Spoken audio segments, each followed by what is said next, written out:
Hi everyone, welcome back to Nasima's cooking recipe. প্রতিদিনের মতো আজকেরও চলে এলাম নতুন আরও একটি ভিডিও নিয়ে। আজকের করে দেখাবো পাবদা মাছের ঝাল রেসিপি। সর্ষে বাটা দিয়ে পাবদা মাছের ঝাল রান্না করেছি আর সেটাই শেয়ার করছি আপনাদের সঙ্গে। তাহলে চলুন রেসিপিটা একবার দেখে নিন। প্রথমেই আমি এখানে 4 পিস পাবদা মাছ নিয়েছি। মাছগুলোকে ধুয়ে কেটে পরিষ্কার করে নিয়েছি। এখন এর মধ্যে দিয়ে দিচ্ছি স্বাদ অনুযায়ী লবণ, দিয়ে দিচ্ছি হলুদের গুঁড়ো আর দিয়ে দিচ্ছি লঙ্কার গুঁড়ো। এখন এই সব মশলাগুলোকে হাত দিয়ে ভালোভাবে মাখিয়ে কিছুক্ষণের জন্য রেখে দেব। যদি হাতে সময় থাকে 5 মিনিট রেখে দেবেন, তা না হলে সঙ্গে সঙ্গে আপনারা এটাকে ফ্রাই করে নিতে পারেন। এখন গ্যাসে একটি কড়াই বসিয়ে দিয়েছি, দিয়ে দিচ্ছি আমি পরিমাণ মতো সর্ষে তেল। মাছ রান্নাটা সর্ষে তেলেই করব। এখন যে মাছগুলো ম্যারিনেট করে রেখেছিলাম সেগুলোকে এর মধ্যে দিয়ে দিচ্ছি। আমি দু পিস একসঙ্গে করে ভেজে নিচ্ছি যাতে করে ভেঙে না যায়। এখন একটা মিক্সিং জারের মধ্যে দিয়ে দিলাম 1 চামচ সর্ষে, 1 চামচ পোস্ত, দিয়ে দিলাম 5টা কাঁচা লঙ্কা, সেই সঙ্গে এখানে দিয়ে দিচ্ছি আমি 1/4 চামচ মতো লবণ আর দিয়ে দিলাম 1 চামচ সর্ষে তেল। এখন অল্প একটু জল দিয়ে এটাকে একটা পেস্ট বানিয়ে নেব। সর্ষেতে যদি লবণ দিয়ে পেস্ট করেন তাহলে কিন্তু এটা তেতো হবে না যতক্ষণই আপনি রেখে দেন না কেন। এখন মাছগুলো একটা সাইড ভাজা হয়ে গেছে, এবার আমি উল্টে দিচ্ছি। দুটো সাইড যখন সুন্দর করে ভাজা হয়ে যাবে তখন এগুলোকে আমরা উঠিয়ে নেব। এখন দেখুন এটা ভাজা হয়ে গেছে, আমি তুলে নিচ্ছি। তো একই রকমভাবে আরও যে 2 পিস মাছ রয়েছে সেটাকে আমি এখানে ফ্রাই করে নেব। তারপর ওই একই তেলের মধ্যেই দিয়ে দিচ্ছি পেঁয়াজ বাটা। এখন তেলের মধ্যে কিছুক্ষণ পেঁয়াজটাকে নাড়াচাড়া করে নিচ্ছি। কিছুক্ষণ পেঁয়াজটা নাড়াচাড়া করার পর দিয়ে দিলাম 1 চামচ আদা রসুনের বাটা।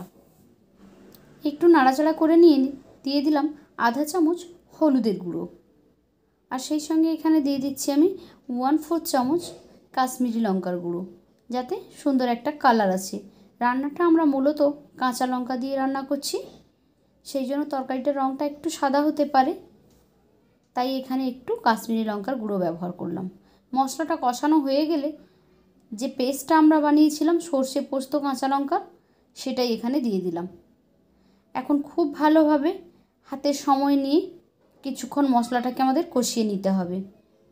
মশলাটা কষানো হয়ে গেলেই কিন্তু রান্না শেষ, সেই জন্য মশলাটাকে একটু হাতে সময় নিয়ে খুব ভালোভাবে কষিয়ে নিতে হবে।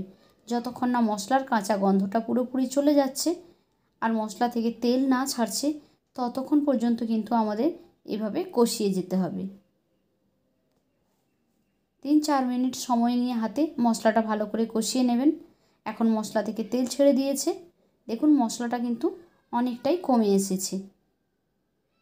এবারে আমি এখানে জল অ্যাড করে দিচ্ছি।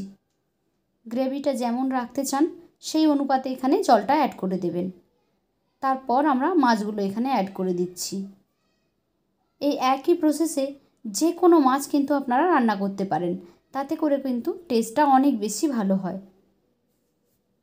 সর্ষে পোস্ত দিলেই কিন্তু রান্নার টেস্টটা অনেক গুণেই বেড়ে যায়। এখন ঢেকে রেখে দিচ্ছি 5 মিনিটের জন্য। তো দেখুন ফিরে এলাম 5 মিনিট পরে, গ্রেভিটাও ঠিক হয়ে গেছে আর রান্নাটাও আমাদের হয়ে গেছে। আমি কিন্তু এখানে কোনো আর লবণ ইউজ করিনি, কারণ মশলাটা বাটার সময় লবণ দিয়েছিলাম আর মাছে লবণ দেওয়া ছিল, সেই লবণেই কিন্তু হয়ে গেছে। আপনারা একবার চেক করে তারপরে এখানে লবণটা ইউজ করবেন। এখন আমি 5 মিনিটের জন্য এটাকে স্ট্যান্ডিং টাইমে দিয়ে দিচ্ছি। তো রেডি হয়ে গেল আমাদের পাবদা মাছের ঝাল। কেমন লাগলো আপনাদের কাছে? যদি ভালো লেগে থাকে তাহলে একটি লাইক করে দেবেন। আর যারা আমার চ্যানেলে ভিডিওটি দেখছেন তাদের কাছে অনুরোধ করছি চ্যানেলটিকে সাবস্ক্রাইব করে বেল আইকনে ক্লিক করে নোটিফিকেশান অন করে দেবেন। তাহলে যখনই আমি কোনো নতুন ভিডিও আপলোড করব সেই ভিডিও নোটিফিকেশান সবার আগে পৌঁছে যাবে আপনাদের ফোনে। তো আজকের মতো এখানেই বিদায় নিচ্ছি।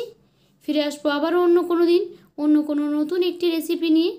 ততক্ষণ সবাই ভালো থাকুন, সুস্থ থাকুন। Bye bye.